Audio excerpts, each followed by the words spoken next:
தியானத்திற்கென்று தெரிந்து கொண்டிருக்கிற திருமறை பகுதி ஏற்கனவே நாம் வாசித்த யோவான் சுவிசேஷம் 9ஆம் அதிகாரம். இன்றைக்கு 41 வரை நம் கொடுக்கப்பட்டிருக்கிறது முழு அதிகாரமும். ஆனால் காலத்தின் அருமை கருதி முதல் 7 வசனங்களை மட்டும் நாம் வாசித்து தியானிக்கலாம். யோவான் 9:1 முதல் 7 வரை. அவர் அப்பாற் போகையில் பிறவி குருடன் ஒருவனை கண்டார். அவர் சீஷர் அவரிடம், ரவி, இவன் குருடனாய் பிறந்தது யார் செய்த பாவம்? இவன் செய்ததோ இவன் பெற்றோர் செய்ததோ என்று கேட்டார்கள். அதற்கு இயேசு, அது இவன் செய்த பாவமும் அல்ல, இவன் பெற்றோர் செய்த பாவமும் அல்ல, கடவுளின் கிரியைகள் இவனிடம் வெளிப்படும் பொருட்டே இப்படி பிறந்தான். பகற்காலம் இருக்கும் மட்டும் என்னை அனுப்பினவரின் கிரியைகளை நாம் செய்ய வேண்டும். ஒருவனும் வேலை செய்ய முடியாத இராக்காலம் வருகிறது. நான் உலகத்தில் இருக்கும் நாளெல்லாம் நான் உலகத்துக்கு ஒளி என்றார். இவைகளை சொல்லி தரையிலே துப்பி உமிழ்நீரினால் சேறுண்டாக்கி அந்த சேற்றை குருடனுடைய கண்களில் பூசி, நீ போய் சீலோவாம் குளத்திலே கழுவு என்றார். சீலோவாம் என்பது அனுப்பப்பட்டவர் என்று பொருள்படும். அப்படியே அவன் போய் கழுவி கண் தெரிந்தவனாய் திரும்பினான் என்பது. செபிப்போம். கிருபையுள்ள ஆண்டவரே, எல்லாவற்றையும் படைத்தவர், ஒரு நோக்கம் உண்டு. அந்த நோக்கம் உம்முடைய சித்தத்தின்படி அவ்வப்போது வெளிப்படும். இப்பொழுதும் பிறவி பார்வையடைந்த ஒரு மனிதனை குறித்த அந்த செய்தியை நாங்கள் கேட்க காத்திருக்கிறோம். நீர் எங்கள் மத்தியிலே பேசும், நாங்கள் கேட்கிறோம். இயேசு நாமத்தில் பிதாவே, ஆமென். உட்காருவோம். கிறிஸ்து இயேசுக்குள் அன்பான உடன் விசுவாசிகளே, இந்த காலை நேரத்தில் உங்களை இயேசு நாமத்திலே நான் மறுபடியும் வாழ்த்துகிறேன். கிரேக்கு தத்துவ ஞானி கோலோன் என்று சொல்லப்படுகிற ஒரு மனிதன் இப்படியாக சொல்லுகிறான், நம்புகிறவர்களை சந்தேகப்பட வேண்டாம், சந்தேகிக்கின்றவர்களை நம்ப வேண்டாம். இது ஒரு கிரேக்கு தத்துவ ஞானி கோலோன் என்று சொல்லப்படுகிற ஒரு மனுஷனுடைய வார்த்தைகள். ஒருவேளை நம்புகிறவர்களை சந்தேகப்பட வேண்டாம், சந்தேகிக்கின்றவர்களை நம்ப வேண்டாம் என்பதனுடைய அர்த்தம் உங்களுக்கு புரிந்திருக்கும் என்று நான் நினைக்கிறேன். இந்த கோலோன் ஒரு முறை ஒரு அழுகி போன ஒரு ஆப்பிள் பழத்தை எடுத்துக்கொண்டு ஏதென்ஸ் நகரத்தினுடைய வீதிகளிலே போய் சென்று நின்று மக்களை அழைத்து, இந்த பழத்தை கடித்து சாப்பிட்டால் நன்மை உண்டா, இதை என்ன செய்யலாம் என்று அவன் கேட்டான். அப்பொழுது நிறைய மக்கள் அழுகி போன பழத்தை கடித்து எப்படி சாப்பிட முடியும், அது பிரயோஜனமற்றது. நிறைய பேர் சொன்ன வார்த்தை என்ன, அது பயனில்லாதது, அதை நம்ம என்ன செய்யணும், அதை குப்பையில போடு, அதை ஓரங்கட்டு, அது நமக்கு தேவையில்லை. நம்ம எவ்வளோதான் சிறப்பு மிக்க சீல் போட்டு அந்த கவரில் போட்டு என்ன அது அதுக்கு ஒரு ஊஞ்சல் மாதிரி கட்டி ஒவ்வொரு ஆப்பிள்லையும் எடுத்துன்னு வர்றாரு. மேலே பார்த்தா நல்லா தான் இருக்குது, உள்ளே பார்த்தா ஏதோ ஒரு வகையில் ஒரு இடத்துல என்னப்பா இது அடிபட்டுட்டு இருக்குதுன்னா, சார் பேக்கிங்கில் பாக்ஸில் வரும்போது ஒன்றோட ஒன்று மோதி அது வச்சிருது சார், என்ன பண்ணுறது சொல்கிறாங்கல்ல. அப்போது எல்லாருடைய வார்த்தை என்ன வந்துச்சு, அதை ஒதுக்கு, அது ஓரங்கட்டு. ஆனால் அந்த கோலோன் என்ன சொன்னார், உங்களுடைய எண்ணம், உங்களுடைய சிந்தை என்ன, இது பிரயோஜனமற்றது, இது ஓரங்கட்டுன்றீங்க. ஆனால் இந்த ஆப்பிளுக்கு உள்ளே சில விதைகள் இருக்கிறது. இந்த விதைகளை எடுத்து நாம் பயன்படுத்தினால் அது ஒரு செடியாக, அது ஒரு மரமாக வளர்ந்து நிறைய ஆப்பிள்களை கொடுக்கும். இந்த உண்மை உங்களுக்கு தெரியும் தானே? அப்போதுதான் உங்களுக்கு தெரிஞ்சது, ஓ நம்ம என்ன செய்தோம், இது இப்படி நம்ம யோசிக்கலையே. அதை போலதான் யூத மக்கள் இந்த மாற்றுத்திறனாளிகள் என்று அழைக்கப்படுகிற பார்வை இழந்தவர்கள், காது கேளாதவர்கள், நடக்க முடியாதவர்கள், இப்படிப்பட்டவர்களை சமுதாயத்தில் அவர்கள் ஓரங்கட்டி வைத்திருந்தார்கள். இவங்கெல்லாம் பிரயோஜனம் இல்லாதவங்க, தொழுநோயாளிகள், இப்படி பல மக்களை அவர்கள் எதற்கும் பிரயோஜனம் இல்லாதவர்கள் என்று ஓரங்கட்டி வைத்திருந்த நேரத்தில் அவர்களுக்கு ஒரு நம்பிக்கை, அவர்களும் இந்த பூமியிலே கடவுளால் படைக்கப்பட்டவர்கள், அவர்களுக்கும் ஒரு வாழ்க்கை உண்டு என்பதை இந்த பார்வை இழந்த மனிதன் பார்வை பெற்ற நிகழ்ச்சியின் வழியாய் இயேசு ஆண்டவர் இந்த உலகிற்கு வெளிப்படுத்துகிறார். அன்புக்குரியவர்களே, ஒரு மனிதனுடைய சரீரத்தில் மிக மிக முக்கியமான ஒரு அங்கம் எது என்று சொன்னால் கண். இந்த கண்ணை வைத்து எத்தனையோ பழமொழிகள் நமக்கு சொல்லப்படுகிறது. இந்த கண் பார்வை இருக்கும் பொழுது எல்லாவற்றையும் பார்க்க நமக்கு முடிகிறது. ஆனால் பார்வை இழந்தவர்கள், பிறவியிலே பார்வை இழந்தவர்கள் இருக்கிறார்கள். பிறந்த பிறகு சில காய்ச்சல்னாலே பார்வை இழந்த மக்கள் இருக்கிறார். பல நேரத்தில் இந்த பர்கூரில் நம்முடைய ஐஎல்ஸினுடைய பார்வையற்றோர் பள்ளி இருக்கிறது. அதுக்கு பேர் என்னன்னு சொன்னா ஒளி இல்லம். அதுக்கு பேர் என்ன? ஒளி இல்லம். ஒரு சமயம் என்னுடைய சித்தப்பா அங்கே ஜேடி பரவசம் என்பவர் ஹெட்மாஸ்டர் இருந்தார் அந்த பள்ளியில். இப்போ அவருடைய மகன் தான் ஹெட்மாஸ்டர் இருக்கார், பாபு எழில்வர்மன். அவரை நான் சந்திக்க சென்றிருந்த போது அவர் அது உள்ள கேம்பஸ்ல வீடு இருந்தார். அப்போ இன்னொரு பார்வை இழந்த ஒரு மாணவனோடு அவர் அமர்ந்து பேசி கொண்டிருந்தார். அப்பொழுது நான் போய் அவரிடத்துல பேசி கொண்டிருக்கும் போது திடீரென்று மின்சாரம் கட் ஆயிடுச்சு, கரண்ட் கட் ஆயிடுச்சு. அப்போ நான் சொன்னேன், இப்போ கரண்ட் கட் ஆயிடுச்சு, விளக்கு ஏற்றலாம், மெழுகுவர்த்தி இருக்குதா அப்படின்னு நான் கேட்டேன். அவர் பக்கத்தில் இருந்தவர் சொன்னார், சார் உங்களுக்கு பரவாயில்ல சார், கரண்ட் இல்லை, மெழுகுவர்த்தி அது, எனக்கு அந்த பிரச்சனையே இல்லை சார். கரண்ட் இருந்தான்னா எல்லா கட்டியண்ணா, எனக்கு ஒன்றும் பிரச்சனை இல்லை சார்.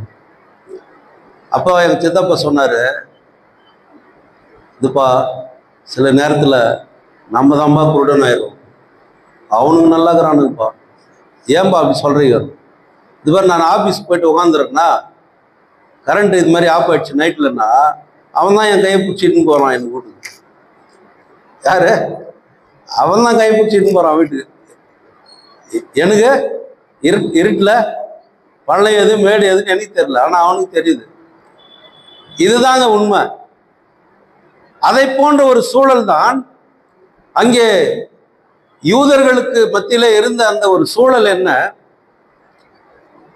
ஒரு பொதுவான ஒரு பார்வை அவர்களுக்குள்ளே இருந்தது. இப்படி பிறக்கிறவர்கள் எல்லாம் அவர்கள் பாவத்தினால் பிறந்தவர்கள் என்ற ஒரு கருத்து அவர்களுக்குள்ளே இருந்தது.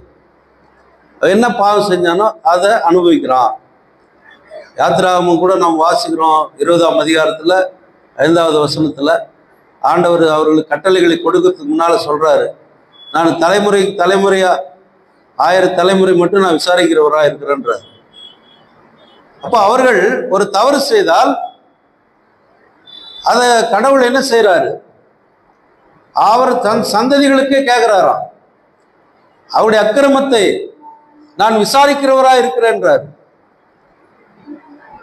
அப்போ மனிதனுடைய எண்ணம் என்ன? இப்படி பிறந்தான்னா ஒரு பாவத்தில் ஏதோ ஒரு பாவம் செஞ்சிடாம்பா அப்படின்ற ஒரு எண்ணம் யூதர்களுக்குள்ளே இருந்தது. ஆகினால்தான் அவர்களை ஓரம் கட்டி வைத்திருக்கிறார்கள். நோய் துன்பம் எது வந்தாலும் அதுக்கு என்ன காரணமா இருக்கும்? அவன் செஞ்சு பாவம்பா. யாரோ ஒருத்தர் சாலையில் விபத்துல அடிபடுறாரு, அவளை தூக்கின்னு போய் சில பேர் காப்பாத்துறாங்க, சில பேர் பார்க்குறாங்க. சில மக்களுடைய வாயிலிருந்து வர வார்த்தை என்ன? அவன் என்ன தப்பு பண்ணானோ தெரியல, அவன் என்ன பாவம் செஞ்சானோ, ஐயோ பாவம். கீழே விழுந்த உடனே நம்ம வாயிலிருந்து வர வார்த்தை என்ன? ஐயோ பாவம். சாதாரணமாக பேசும்போதே கூட அட பாவீங்களா அப்படின்ற வார்த்தை பயன்படுத்துகிறோம். எதுக்கு? இது பாவத்தினால வந்த ஒரு செயல் என்பதை அவர்கள் நம்புகிறார்கள். அதே நம்பிக்கையில இருக்கின்ற இயேசுவினுடைய சீடர்களும் இங்கே இயேசாண்டவர் ஒரு பிறக்கும் போதே பார்வை இழந்து ஒரு மனிதனை பார்க்கிறார். நீ பாருங்க, கடந்த 2 வாரமா நடக்கிற நிகழ்ச்சி பாருங்க. நிக்கோதேமை சந்திக்கிறார். நிக்கோதேமு இயேசு வந்து சந்திக்கிறார். எப்போ? ராத்திரில. அப்புறம் ஒரு பார்வை இழந்தவனை அவனே கூப்பிடுறான். யார் போயின்னு இருக்கிறது? இயேசு போறாருப்பா, தாவீதின் குமாரனே. எல்லாம் அதட்டுறாங்க, ஏன்பா போதகரை தொந்தரவு பண்ணாத, அவர் போறாரு. மறுபடியும் அவன் என்ன செய்யறான்?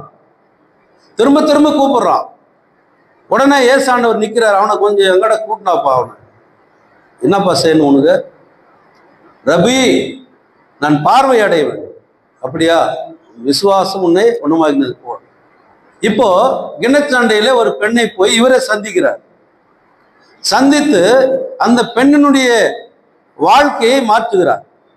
இப்போ ஒரு பிறவியிலே பார்வை இழந்த ஒரு மனிதனை இவரே சந்திக்கிறார். சந்தித்தவர் அவங்க ஏதோ அங்க ஒரு நிகழ்ச்சி நடக்க போகுது. ஆனா இங்க சீடர்களுக்கு ஒரு டவுட் வந்துச்சு. என்ன டவுட்டு?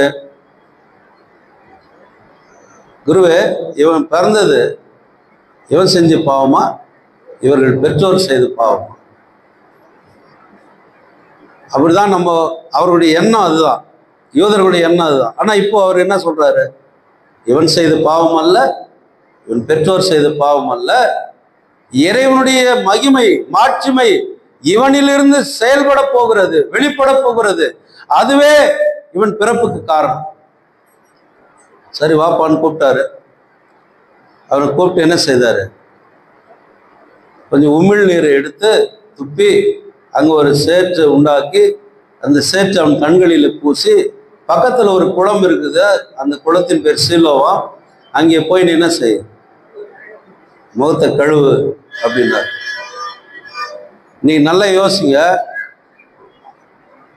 அவன் எப்படிப்பட்டவனா கூட இருக்கட்டும், பார்வை இல்லாதவனா கூட இருக்கட்டும், அவன் மேல நம்ம வாயிலிருந்து ஒரு எச்சிலை துப்ப முடியுமா?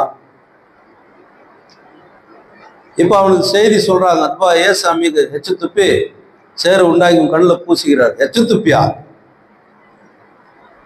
2 வீலர்ல ஏன்னா அப்படி போகும்போது அவன் துப்பும் போது நம்ம மேல அப்படி படும் லேசா.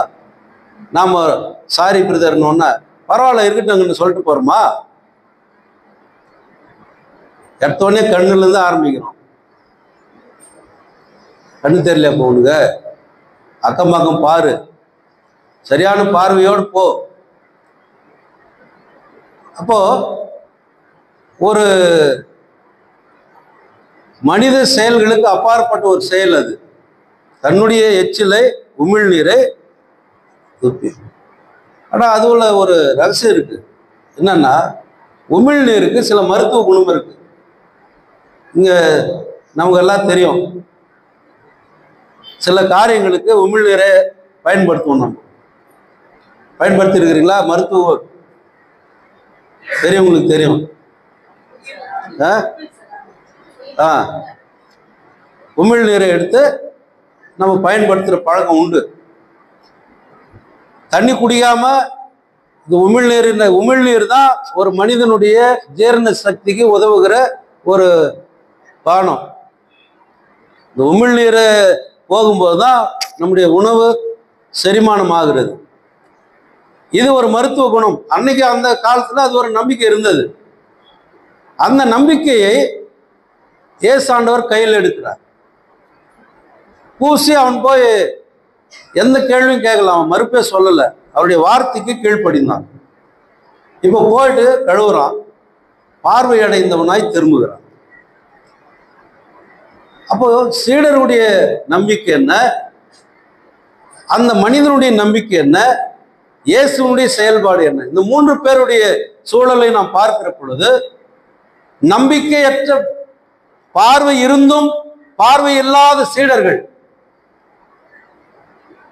பார்க்கவே முடியாத ஒரு புதிய சீடன் இயேசுவுக்கு,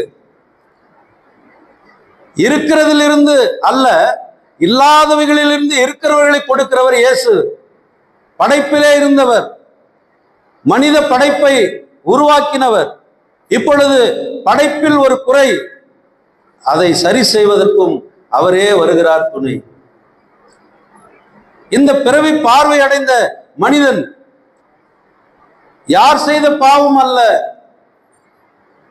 இவனிடத்திலிருந்து கடவுள் மகிமை அடைய வேண்டும். எத்தனை பேர் இந்த மாற்றுத்திறனாளிகள் பள்ளிக்கூடங்கள் நம்முடைய இந்திய சுவிசேஷ லுத்தரன் சபையிலே இருக்கிறது.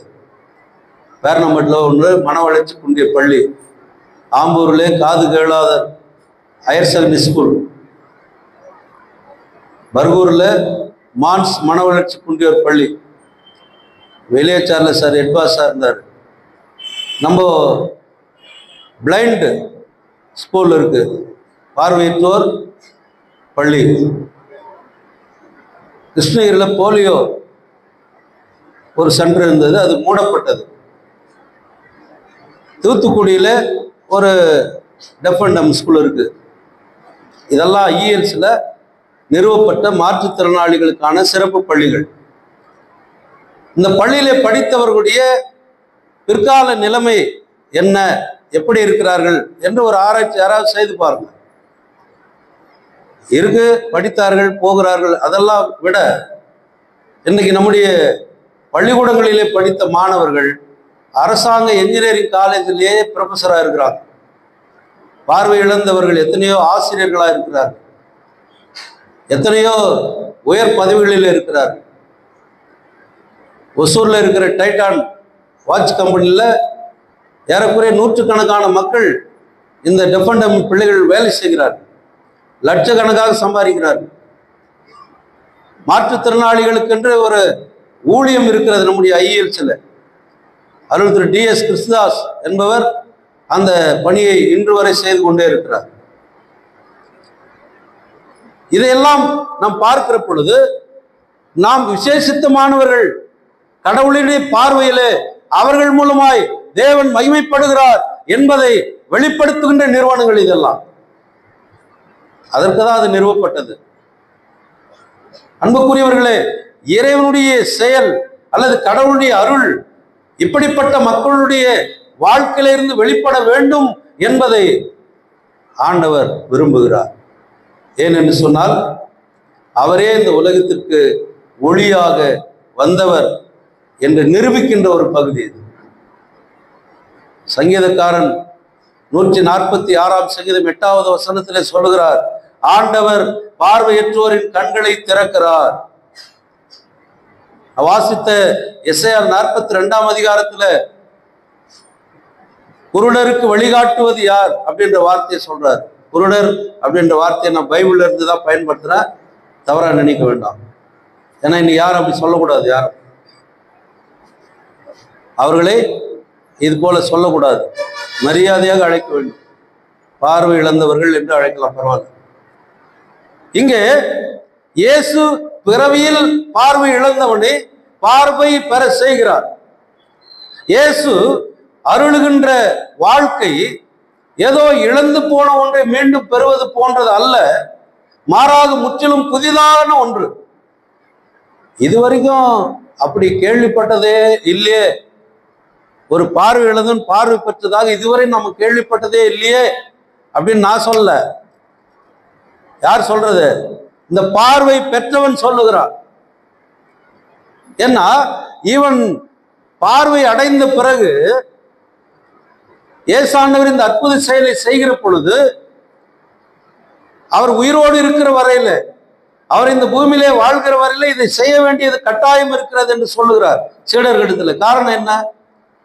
ஒருவரும் வேலை செய்ய முடியாத ஒரு இரவு நேரம் வரப்போகுது, ராக்காலம் வரப்போகுது. அதுல யாரும் எதுவுமே செய்ய முடியாது. இப்ப நான் இருக்கிறேன் பகற்காலம். அப்ப நான் ஒளியான ஆண்டவர் இந்த அற்புதத்தை செய்கிற பொழுது அவருடைய ஒளி பிறருக்கு வாழ்க்கையாக மாறுகிறது. அதைதான் இங்கே அந்த பிறவி பார்வையிழந்தவன் பெற்றுக்கொள்கிறான். இதை வச்சு ஒரு பெரிய விவாதம் நடக்குது. பின்னால வசனங்கள்லாம் நீங்க வாசித்து பார்த்தீங்கன்னா, இவன் பார்வை பெற்றவனாய் வந்த போது இவன் எப்படி சந்தோஷப்பட்டிருப்பான்னு நீங்க யோசித்து பாருங்க. இப்பதான் முதல்ல அவன் கலர் என்னன்னு தெரியுது. மனிதர் முகங்கள் எப்படி இருக்கிறதுன்னு தெரியுது.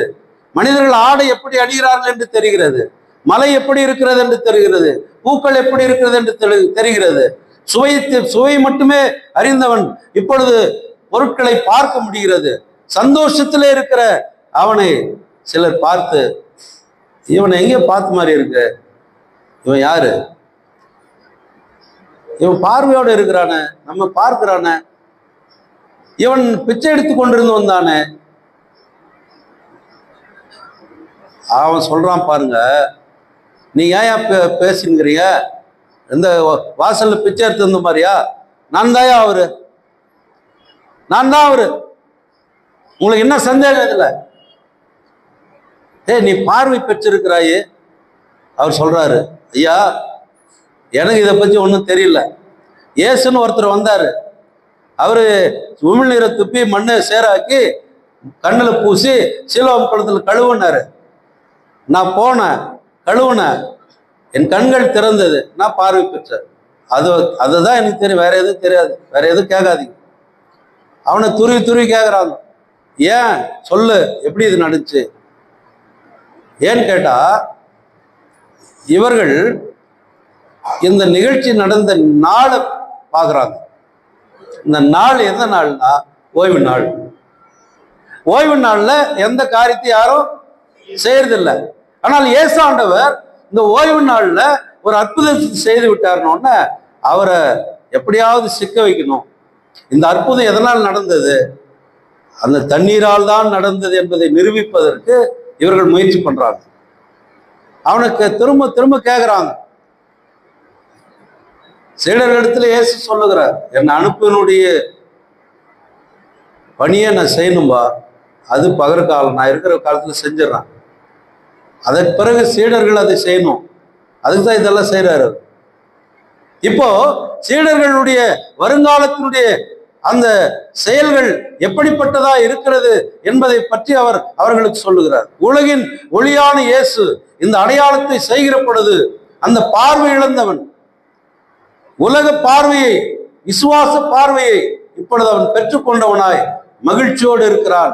அவன் செய்த செயல் இன்றைக்கு நம்மால் பேசப்படுகிறது. அவன் என்ன செய்தான், அவருடைய வார்த்தைக்கு கீழ்ப்படிந்தான். 2-3 நாளைக்கு முன்னாடி அன்பு சார் ஒரு செய்தியை எடுத்தார். அந்த செய்தியிலே அவர் என்ன சொன்னார், வந்தவர்கள் சிலருக்கு அது தெரியும், நீங்க அதை யோசித்து பாருங்க. உண்மையாகவே பார்வை இல்லாதவன் யார் என்ற கேள்விக்கான ஒரு பதில சொன்னார். யார் பேர் இடம்பெற்றிருக்கிறது, யார் பேர் இடம்பெறல, அவருக்கு பின் சென்றவர்களுக்கு பேர் இடம்பெற்றிருக்கிறது, அவருக்கு பின் செல்லாதவர்களுக்கு பேர் இல்லை அப்படின்ற செய்தியெல்லாம் அவர் சொல்லிட்டு வந்தார். அதிலே இந்த பிறவி பார்வை இழந்தவருடைய நிகழ்ச்சியையும் அவர் கோடிட்டு காண்பித்தார். உள்ளபடியே நீங்கள் பாருங்கள், ஆண்டவர் சொல்லுகிறார் இஸ்ரவேல் மக்களுக்கு, அவர்கள் கண்கள் இருந்தும் குருடராயிருக்கிறார்கள். அவங்க இன்னுமே அப்படியே இருக்கிறாங்க, பார்க்கிறாங்க, அது அவருடைய பார்வை இல்லை, அவர்கள் சொந்த பார்வையிலே இருக்கிறார். இங்கே பார்வை இழந்தவன் ஆவிக்குரிய பார்வையை பெறுகிறான். ஆண்டவர் யார் என்பதை அறிந்து கொள்ளுகிறான். அவர் எனக்கு என்ன செய்தார் என்பதை மட்டும் மறுபடியும் சொல்லுகிறான். அவனை கூப்பிட்டு விசாரிக்கிறாங்க, திரும்பவும் கூப்பிட்டு விசாரிக்கிறாங்க. அவன் ஒரே வார்த்தை சொல்றான், பாருங்க, என்ன கேட்காதீங்க. எத்தனை முறை உங்களுக்கு சொல்றது, புரியல என்ன சொல்றது உங்களுக்கு, அவர் ஒரு தீர்க்கதரிசி அப்படின்றான். இவன் எவ்வளவு பெரிய சாட்சியான ஒரு மனுஷனா மாறுறான் பாருங்க. அவனுடைய விசுவாசத்தை இயேசாண்டவர் ஒரு முறை துவக்கி வைத்தார். இந்த பரிசேயர்களும் அங்கிருந்து இயேசுக்கு எதிரான மக்களும் அந்த விசுவாசத்துல அவனை பலமுறை கொண்டு வருகிறார். அசைக்க முடியாத விசுவாசி அவன் மாற்றப்படுகிறான். அவங்களுக்கு போர் அடிச்சு, இவங்ககிட்ட கேட்டு கேட்டு போர் அடிச்சு, சரி உங்க அப்பா அம்மா யாரா? அவங்க இருக்கிறாங்கப்பா, கூப்பிடு அவங்கள. அவங்க அப்பா அம்மா கூப்பிட்டாங்க. ஏம்பா உன் பையன் பிறவிலே பார்வை இழந்தவன் தானே? ஆமாங்க ஐயா. அவனுக்கு பார்வையே தெரியாது. இப்ப எப்படி பாக்குறான்? அது எங்களுக்கு தெரியாது ஐயா. இல்லை உங்களுக்கு தெரியும், சொல்லு. எனக்கு தெரியலையா. அவனை கேட்டோம், யாரோ ஏசான் வந்தாராம், பார்வை சேர பூசினாராம், கழுவுனானா, சுகமடைஞ்சிட்டானா ஐயா. வேற எதுவும் எங்களுக்கு தெரியாது. அவனே வயசு பையனாகிறான், புத்தி தெரிஞ்சு பையன்தான். அவங்ககிட்டே கேட்டுங்களா, என்கிட்ட எது கேட்குறீங்க? ஏன்னா அவங்களுக்கு ஒரு பயம். என்ன பயம் தெரியுமா?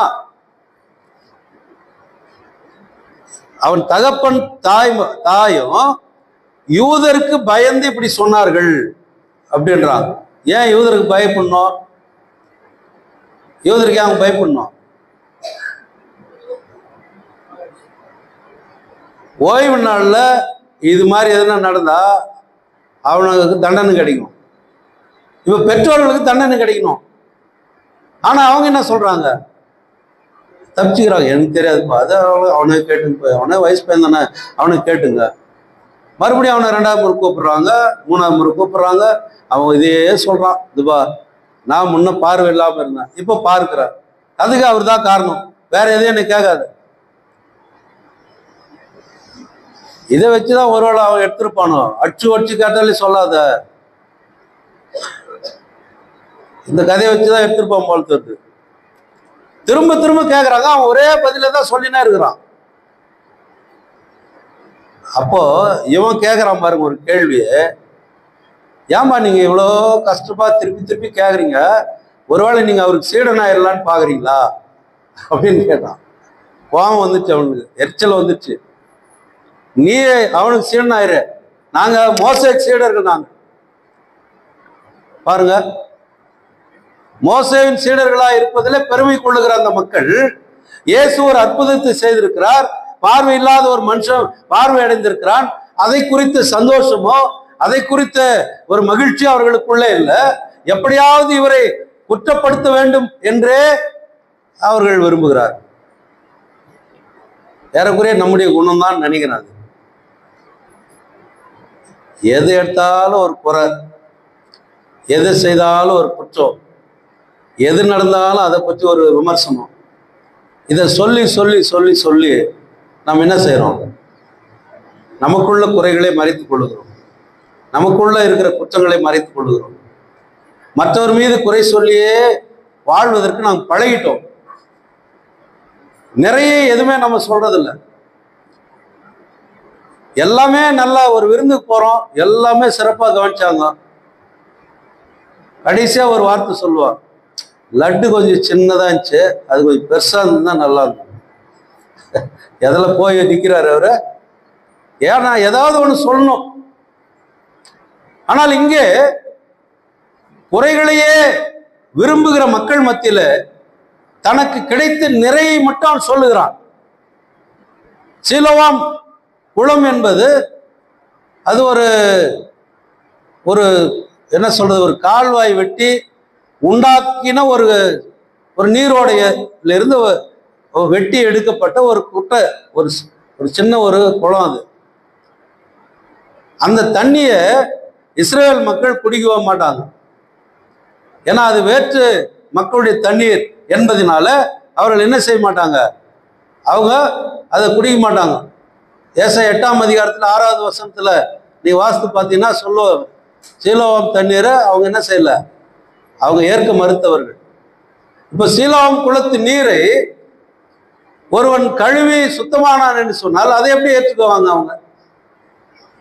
ஆகினாலே இங்கே அவர்கள் அந்த நீரை மறுத்தவர்கள் இப்பொழுது அந்த நீரை கொண்டு சுத்தம் பண்ணின இயேசுவையும் மறுக்கிறார். அன்புக்குரியவர்களே, இந்த விவாதத்தின் இறுதியில அந்த பார்வை இழந்தவன் வெற்றி அடைகிறான். எப்படி வெற்றி அடைகிறான்?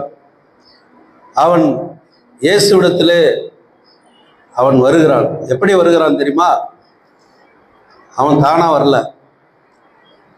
இந்த நிகழ்ச்சி எல்லாம் ஒருத்த போய் இயேசு கிட்ட சொல்றான், இயேசுவே நீர் இப்படி ஒரு பையனை சுகப்படுத்தினீரு.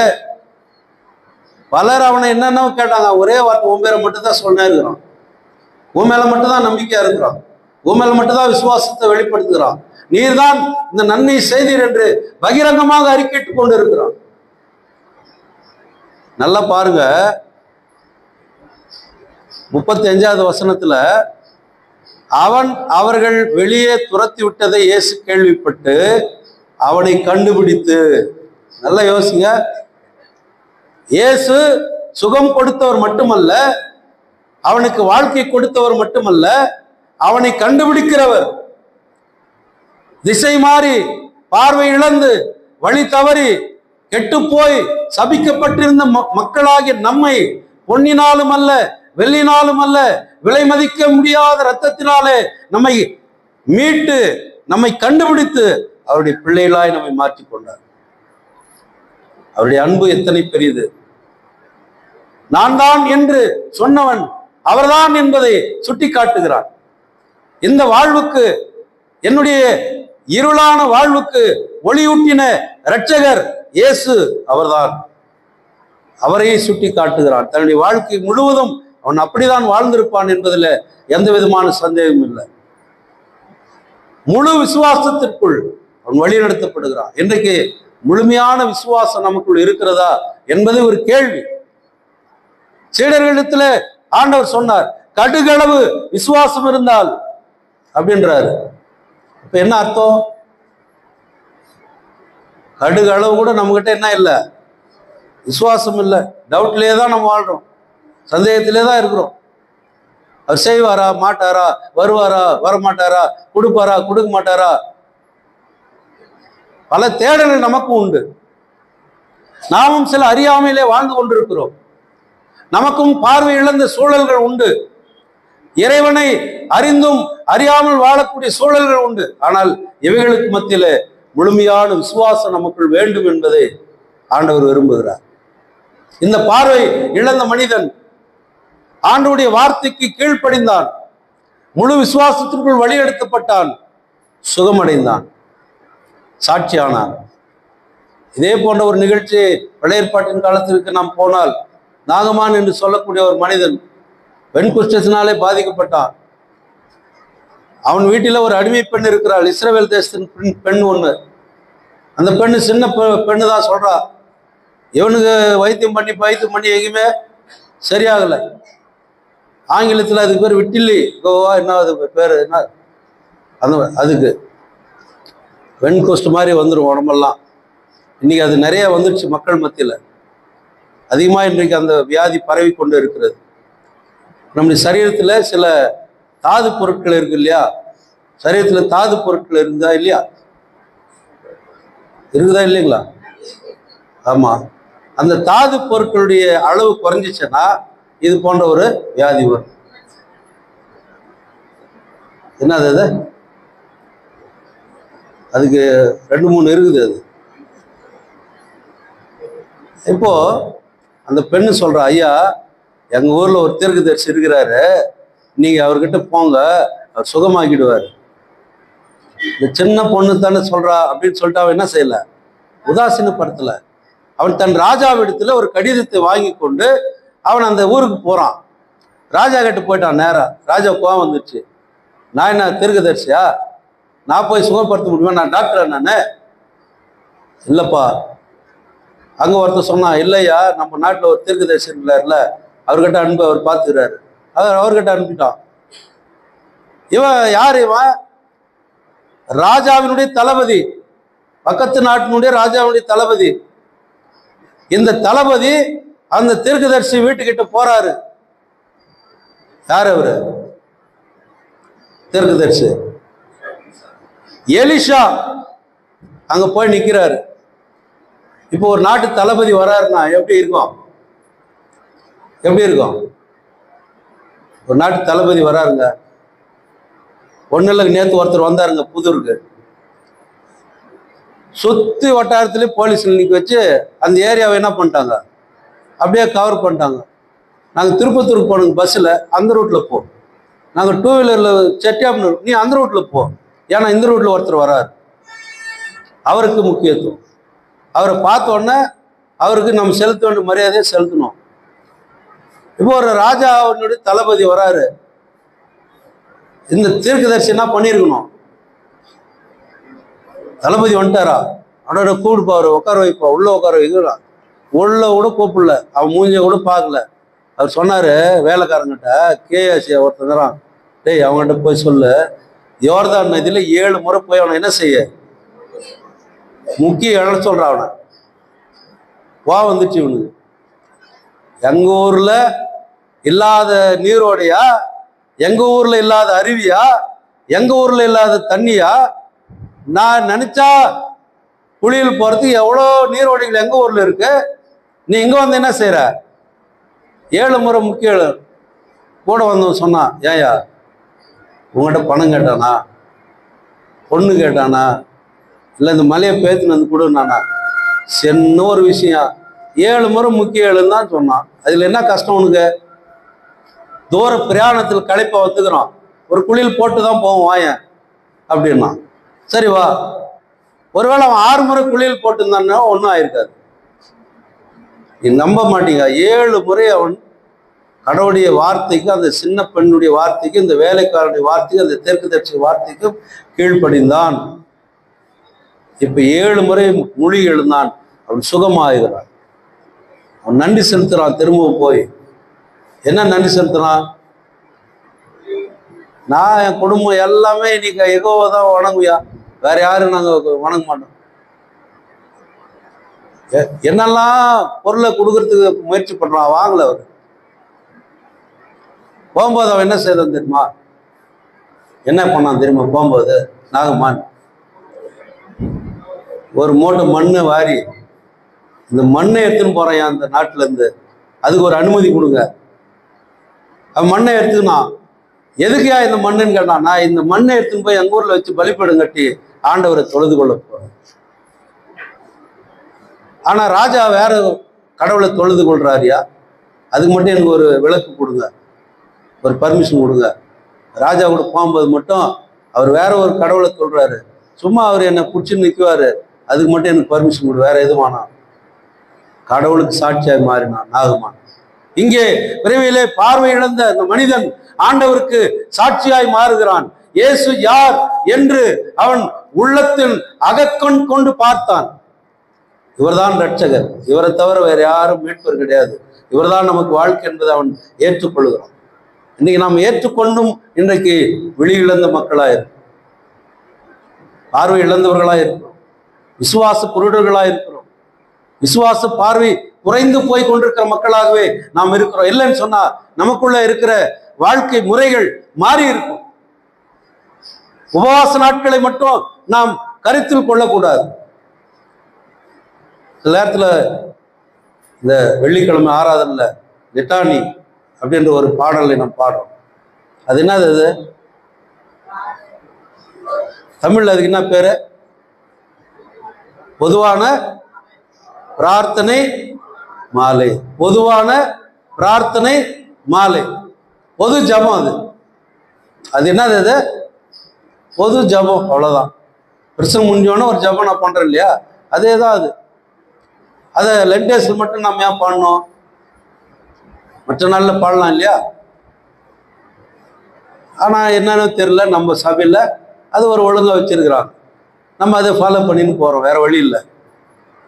அப்போ யோசித்தேன் நான், இது பொதுவான பிரார்த்தனை மாலை தானே, மாதத்துக்கு ஒரு நாள், வாரத்தில் ஒரு நாள் கூட நம்ம சர்ச்சில் பாடலாமே இதை அப்படின்னு நான் யோசித்தேன். ஆனால் பெரியவர்கள் என்ன பண்ணியிருக்காங்க, முன்னோர்கள் அதை லென்டேஸில் மட்டும் பாடுங்கன்னு எழுதி வச்சுட்டு போயிட்டு இருக்கிறாங்க. நம்ம அதை மாற்றத்துக்கு கொஞ்சம் கஷ்டம். அன்பானவர்கள், இங்கே அந்த பொதுவான பிரார்த்தனை மாலையில நம்ம எல்லாருக்காக ஜெபம் பண்றோம்ல, எல்லாருக்காக ஜெபம் பண்றோம், சில விசுவாச அறிக்கைகளை நாம் செய்யறோம்.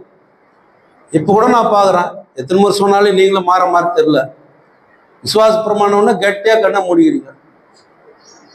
நீங்க கண் திறந்துதான் அறிக்கைன்னு, அது விசுவாசத்தை கண் திறந்து அறிக்கை. எவ்வளவோ நாம் ஆண்டவரிடத்துல நன்மை பெற்றிருக்கிறோம், மீட்பின் ஒளியை நாம் பெற்றிருக்கிறோம். இந்த ஒளியை பிரதிபலிக்கின்ற வழியாக நாம் மாற வேண்டும். அதுதான் இன்றைய செய்தியினுடைய அழைப்பு. இயேசு ஆண்டவர் விழியிழந்த அந்த மனிதனுக்கு பார்வை கொடுத்தார். அவன் பார்வை பெற்றவனாய் அநேகருக்கு அவன் தான் பெற்ற பார்வையை எடுத்து சொன்னார், சாட்சியானார். இன்றைக்கு நாம் பெற்றிருக்கிறோம், எத்தனையோ காரியங்களை பெற்று நாம் அநேகருக்கு மற்றவர்களுக்கு வழியாய் வாழ்வாய் இருக்கிறோமா என்று சொன்னால் நாம் என்ன செய்றோம்? கூகுள் மேப் அப்பப்போ தப்பா காட்டும் பாரு, அந்த மாதிரி நம்ம தப்பா காட்டிடுறோம் சில நேரத்தில். ஏன்? அவன் முன்னேறவே கூடாது, அவன் வாழவே கூடாது, அவன் வளரவே கூடாது, அவன் தொழிலில் முன்னே ஏறக்கூடாது இல்லையா? ஒருத்தர் வளர்ச்சியை நம்ம விரும்புவதே இல்லை. ஆனால் 10 கற்பனைகளிலே 9வது கட்டளை 10வது கட்டளையிலும் அயலானை நேசி என்பதில் மாற்றியுள்ளத்தில் எழுதுகிற அந்த விளக்கத்தினுடைய அர்த்தம் என்ன தெரியுமா?